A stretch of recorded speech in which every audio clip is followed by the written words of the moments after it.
Hey guys, it's Pineapple, and you know we're back for My Hero Academia chapter 406 spoilers, so thank you to Rukasu and Dabi's pole dance, and let's get right into these spoilers because this chapter was actually pretty hype with some of the stuff that goes on and some of the reveals that we get by the end of the chapter. But it's here really quickly where I want to say, if you haven't seen my video really recently describing the entire battlefield between Endeavor and Dabi and pretty much describing everything that happens in their final fight, go check out that video. It's 25 minutes long. I do some really good storytelling and audio editing and stuff like that. But moving on, kind of sponsoring my own video, I guess, let's get to the actual meat of the chapter, with chapter 406 being titled Understand Your Own Quirk, and it having a lot to do with Bakugo's quirk awakening and understanding that, but we don't pick up immediately in Bakugo's area, right? This chapter actually begins with an update on the many different battlefields that we've seen occurring over the course of this war arc, or really not occurring because we haven't seen quite literally all of these battlefields, but at the very least in the first 3 panels on the first page of the chapter, we do focus on ones that we have seen already, like the hospital battle, which is now over, while we see the wounded all being treated after the battle between Shoji and Spinner and all the different members of the Mutant Liberation Force, I suppose. The second panel of the chapter, of course, is from Okuto Island, where we see Gang Orca narrowly surviving after everything that he experienced on that side of the battlefield, and we know, of course, Gang Orca was fighting against the large Hien Nomu that was at Okuto Island, but this is also an area that, of course, had a lot of spillover from the battle between Toga and Ochako that occurred near that aquarium. So we see Gang Orca sitting next to one of those filler characters that we saw during the Froppy filler episode when she meant to go meet like the fish people and all that stuff in one of the first early seasons. It's not all that important, but at the very least we see that Gang Orca is okay, which I personally was invested in. Third, we see Hagakure Toru has finally got some sort of clothing on. I mean, now she's completely visible, and she was just kind of naked there, which is really awkward for everyone. So now it seems like she's covered herself in some sort of really torn up jacket that she might have gotten from, maybe it was Aoyama's like collared sleeve or whatever, that is now broken apart, but she's wearing it pretty loosely in this chapter, which really makes me wonder why they don't have some sort of suit made of her hair or something. Like, you know, they have something for Mirio that works perfectly fine, so he doesn't have to be naked all the time. Like,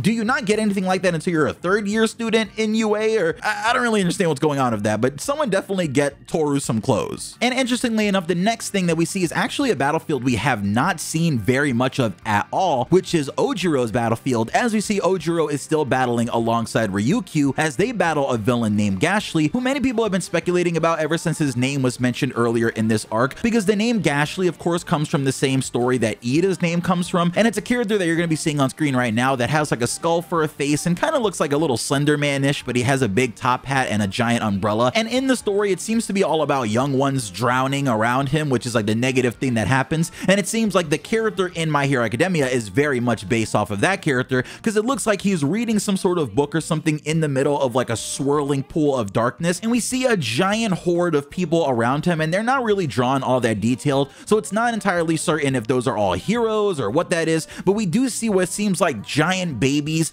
grabbing people and dragging them into this swirling pool of darkness in the center of Gashly. So maybe his quirk has to do with drowning people in the darkness, and it looks really, really creepy. I wish we would have gotten to see more of that battlefield, but I guess it's not too late to cut away, even though I don't want to cut away. I want to see everything happening in the Shigaraki and Deku battlefield, but we're going to cut away to that in a second. Now, rounding out our view of all the different characters that have helped so far in this arc, we also see Hound Dog and some of the Ketsubutsu students as they've captured Skeptic, and it's here we also find out that all of the civilians that were in danger during that sequence where Dabi was pretty much going to explode and destroy them all that we just explained in that video, they've all actually been evacuated away by several 1B students, so it really seems like everything is sort of in place here for us to have this final battle and for the heroes to bring everything home. But the issue is, even still at this moment, we still don't know about the whereabouts of Eraserhead and Present Mic, as well as Kurogiri, who, if you remember, disappeared a handful of chapters ago. I mean, it was a little while ago, and that's kind of just been lingering in the background, but we're going to present some ideas for where Aizawa might have gone a little later on the channel. Right now, let's just focus on the spoilers. So Rukasu says we see Lady Nagant lying on top of the building after she took the shot for Deku that ended up saving his life in that instant, and she remembers Lockrock saying that everything right now, especially the plan of the heroes, all hinges on their faith in Deku, and in her head she thinks Izuku Midoriya as she passes out and likely gets taken from the top of the hospital back to her bed, because she really shouldn't even be up there in the first place. It's here where we cut back to the end of last chapter where we saw Bakugo attacking All For One and doing that massive explosion that we saw that was really impressive, as we see even All Might laying there looking at it like, whoa. And it's here where we get an explanation from Edgeshot just about exactly what he saw from Bakugo before he went down during the fight against Shigaraki, which is information that All Might currently doesn't have. It's here where Edgeshot says that apparently the speed that Bakugo unlocked right before dying surprised even Shigaraki All For One himself, so he thinks that Bakugo's probably in the process of understanding learning something new about his quirk, so he has to keep using it to truly get an understanding of just what's happening inside of his body. And it's here we cut away to seeing Bakugo literally in the sky above All For One as he knocks him down into a building, and we see that All For One's at the bottom of that building looking really pissed off, but internally, even though he's really mad at Bakugo and we see the veins literally popping in his head, he thinks to himself that he really doesn't have time to deal with Bakugo, so he'll have to deal with that later because he's racing against the clock and he really needs to change bodies with Shigaraki. Elsewhere, we finally cut back to Shigaraki versus Deku as we see both of them flying above the air, with Deku still having his black whip, or I guess his black chain, holding down Shigaraki as they float above the skies, and everything is just really destroyed as we see water and waves crashing into buildings and everything is just ruined because of the scale of all the battling that has happened so far. But Shigaraki says that even this development here is fine because all he has to do is break Bakugo again. It's here where Deku begins to have an internal monologue saying that so far he's been using Danger Sense pretty much exclusively to dodge, but he still hasn't actually found a way to deal with Shigaraki's regeneration, plus the fact that he can decay and has this All Might level body. And that really is a major weakness for Deku because he doesn't really have any piercing attacks or anything that can completely burn an opponent's body away. So while it isn't really clear how he's going to use Gear Shift to his advantage to actually take Shigaraki down, he decides that he is going to use Gear Shift anyway. And in Deku's head, he realizes that he can only use Gear Shift once more and says that when it's done, the blowback is going to be brutal on his body. As you remember that earlier when he used it, he was barely able to stand and keep going and really needed the help that Bakugo presents here. So deciding to risk absolutely everything right now, again, Deku uses Gear Shift as we see him saying he's going to go beyond, and we also see on the next page Bakugo and All For One saying the same thing, as it seems like Deku powers up a really strong Air Force blast to send against Shigaraki, who puts his hand up looking like he's either going to absorb it or block, and All For One puts one of his hands up using a thruster quirk to try to run at full speed, or at least start flying at full speed, and Bakugo, using all of his explosions, starts rushing down towards All For One to chase him. All For One starts absolutely tearing through multiple buildings as we see supersonic rings forming around his body, because that's just how fast he's going. But somehow, even through all of this,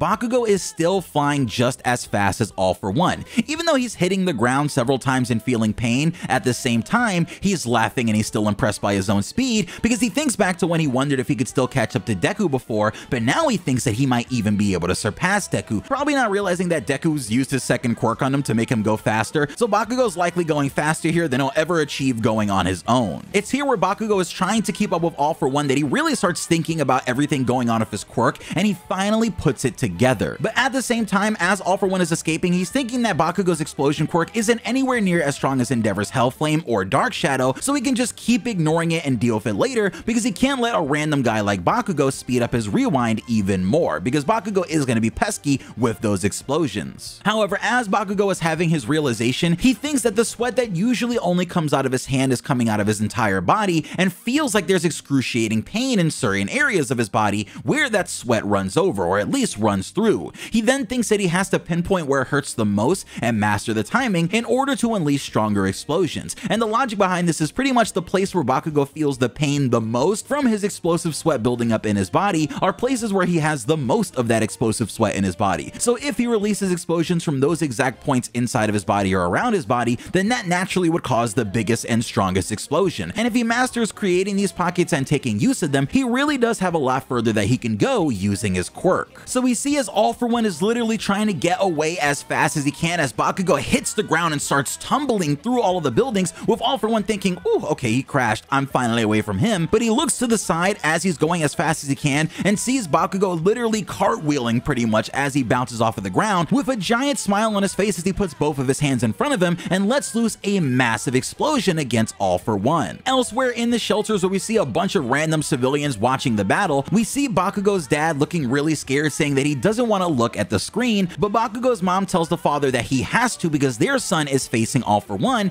and even despite that, she thinks that he still has to have a smile on his face like he always does. As Bakugo's mom looks at the TV screen looking at her son and seeing everything he's doing, we cut to All For One's mind as he's completely confused. He's like, why is this random guy making me angrier than All Might made me earlier? And that's exactly when the entire situation finally clicks in his head. This is when All For One realizes that Bakugo looks just like the second user. And as he's starting to realize that there might be some sort of connection between Bakugo and the second user, we start to actually hear the second user's words echoing in All For One's mind as he starts to flash back to that one scene where we saw him choking the second user out with tears in his eyes and finally start figuring out exactly what happened there. The second user says, if you're looking for Yoichi, Mr. Demon Lord, he's already gone. You killed him. And it's revealed that this is exactly why All For One is so angry, because if the second user hadn't reached his hand out to Yoichi, none of this would have happened. He screams at the second user saying, it's all your fault, Kudo, finally giving us a name for the second user One For All. I think that means we have all the names of all the different users, and not realizing that he's actually saying this out loud, like yelling, it's all your fault, Kudo, once again like he probably did in the past. Bakugo hears this really confused, finally hearing the name of the second user of One For All, saying, are you going senile? I'm the one and only Katsuki Bakugo,